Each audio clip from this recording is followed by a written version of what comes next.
He's also the visionary or the information bearer. When I'm talking about a visionary is a person who has a great vision, who can envision, forecast what is going to happen in future. If I look broadly at these 4 pointers that are seen here, looks to the future for change opportunities. Definitely, this person has to have a look at the future. Analyzing what is coming their way is very important. Interfaces between organization as well as the community. Herein, this person is going to act as that building link between the world outside as well as the organization. Next, this person interfaces between board and employees. When we're talking about the board, we're talking about the board of directors. Here, whatever decision making is happening at the board, the employees need to be informed about the same. On the other hand, whatever problems, difficulties the employees as a whole are facing has to be shared with the board of directors. This person also ensures that boards have sufficient and up-to-date information regarding anything happening in the organization. So when we are talking about all these things, this person is the one who impacts the change in the organization. He's the one who formulates policies, he's there in the planning, he's there as the board of directors, and he's also there as a bridge between the organization and everybody outside. Next, he juggles between being a manager as well as a board developer. Now, when I'm talking about this person as a manager versus a board developer, let's read these pointers. The first one says, oversees operations of organization. Definitely, this person who's there has to see what all the organization, people in the organization are doing. How's the organization overall performing? How is it that the competitors are reacting to it? How is it the organization is reacting to the competitors, etc. This person next has to see the implementation of the plans. When we are talking about the implementation of plans, we are talking about how plans need to be executed in any organization. Plans are always devised by the people who are at the highest authority in an organization. But the execution has to take place at multi-levels. But how this execution has to be broken into smaller, easier pieces so that no one feels burdened, this is what the implementation plan is. It manages human resources of the organization. Definitely, the most important resource, the human resource, has to be managed here in any organization.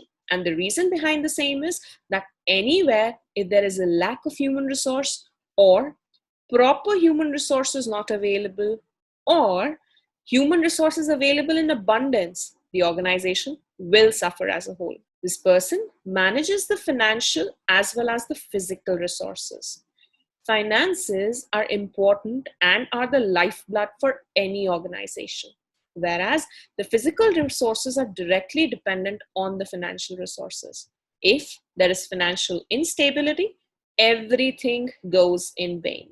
Let's come to the second pointer, which says board developer. This person assists in selection and evaluation of the board members. All the board members who are there as a decision-making committee have to be approved by this person for sure. This person makes recommendations, supports board during orientation and self-evaluation. For any person, it is important to have a self-assess and self-evaluation plan. No one is picture perfect. Everybody needs to grow. Everybody needs to learn. In the entire process of learning, it is very important to evaluate where you're going wrong. It's not just you, but also the organization. And if done in time, it saves a lot of money. Supports board's evaluation of chief executives, wherein the board decides who are going to be the chief executives, the CFO, the CMOs, etc. This person is the chief decision maker. Let's understand now the responsibilities a little further in detail. When we are talking about the level of responsibilities with the CEO, we have to understand that this is the person who administers and supports the board entirely. Whatever decision is being taken by the board members, there is no interference of any outside body here. Thus, this decision making has to be utmost prompt and correct. Second point is as the program, product, and service delivery, wherein we are talking about the overall designing, marketing, promotion, delivery, quality of programs, products, etc. They are directly dependent on the kind of planning happening within the board. The finances, taxes, risk, and facilities management. To run any business seems very easy from the outside. If you move and dwell a little deeper to understand what this business is all about and how do we go about with the financial, taxes, risk, and facilities management, we have a lot more to study here. Let's understand this a little in detail. Every organization budgets for every task that they have in hand. Herein, the finances of any company are most important to be looked into. Thereafter, there are a lot of risks, and as you must have rightly heard, the greater the amount of risk taken, the higher the amount of profit they have. The facility that needs overall management, denting, repairing, painting, regular checkups, etc. Next, we have the human resource management, wherein this person has to see neither there is lesser number of people nor there are more number of people. Lesser number of people means overburdening over the resource that is already available in an organization. Whereas over human resource is wherein more than the required number of people in an organization. So here, in both the cases, the organization is suffering as a whole. Next, we talk about the community and public relations, wherein we have to make sure, that means the CEO has to make sure that whatever the company is taking or the organization is taking from the market at large has to be returned to the people. How it has to be returned back to the people is that the way in which people have invested in the organization, they should be returned back.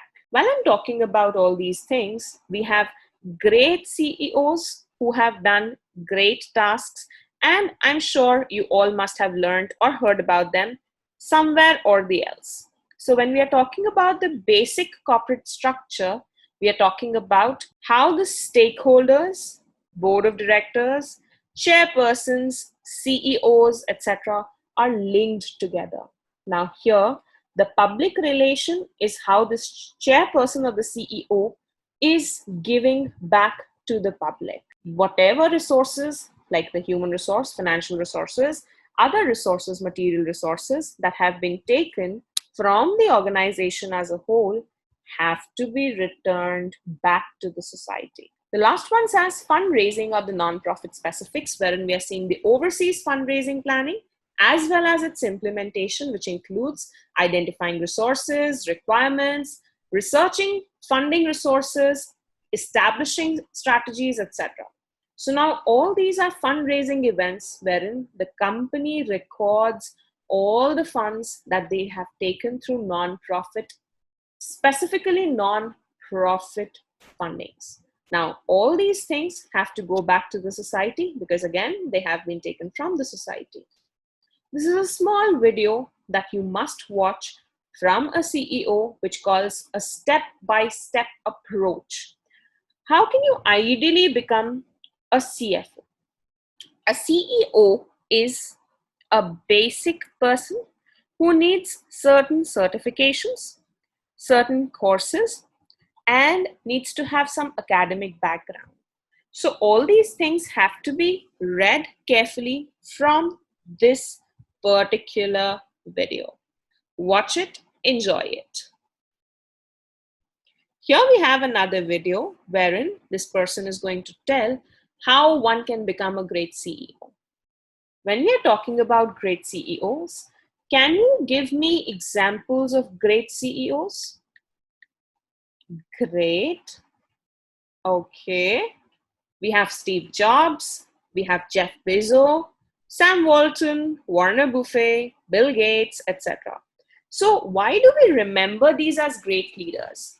Basically because they have had or they have given us or the society as a whole something great to be remembered. Now, if you know that the title of a CEO is highly coveted by anyone and everyone in the employment hierarchy. Everybody wants to be a CEO and wants to live the life of a chief executive officer.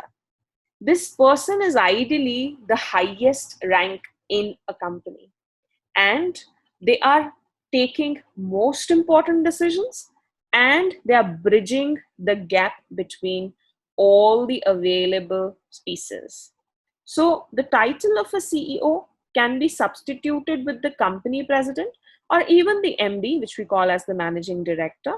But let's understand that when we are talking about these people, let's understand from their lives that what kind of great learnings are there. When I'm talking about great learnings, let's talk about how they came in from rags and came into riches.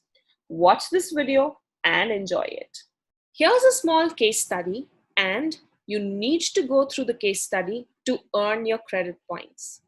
Read the case study carefully and thereafter come back with all your questions to the session. While we are talking about CEOs and their famous studies, I have something important to share.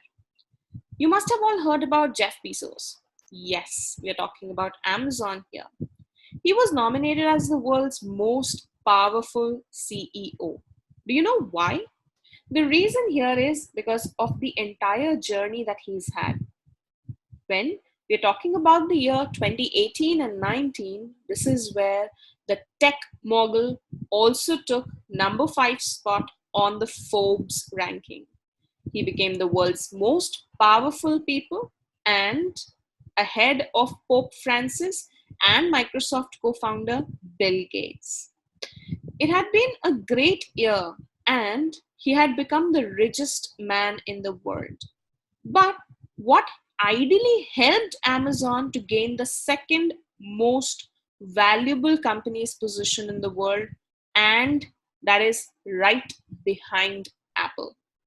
So here the success can be arguably traced back to the risks that he took while he was young. When he began the business, he was in his 30s. So here, when we are talking about Bezos, let's understand his life and his history as a whole. He was a high school student and he got accepted via early admission to the Princeton University. You might have heard about it, I'm sure. And everything that he wanted was not ideally available to him due to lack of resources. Here, he majored in computer science and electrical engineering, and then he went on to work with various finance and tech jobs after his college finished. When he was serving as a vice president at the hedge fund DE Shaw in the late 90s, he realized that Bezos came up with the idea to sell books over the internet. Internet was not quite famous back then. But then doing so, though, would be like meaning a great and a huge amount of risk. But it would also mean that this person, if the plan doesn't work, this person might lose his job. There is where no one trusted him. But he trusted his plan because he was quite sure that this plan is going to be quite useful. So herein, this is where he left his job and decided he is going to go ahead with what he has planned. That is where you and I are watching Amazon today. So the entire journey was not a smooth sail, but a difficult, rough patch. There is where we need to analyze that a CEO has to be a responsible, has to be a great visionary, has to be full of imagination, and a great leader, a person who can plan. I hope you must have gone through the given case study by now, and you must have understood what are the roles and responsibilities of a CEO and how difficult it is to identify one. With this, we end this module here, and we'd be getting back with more stuff. Stay tuned and keep watching Team Henry.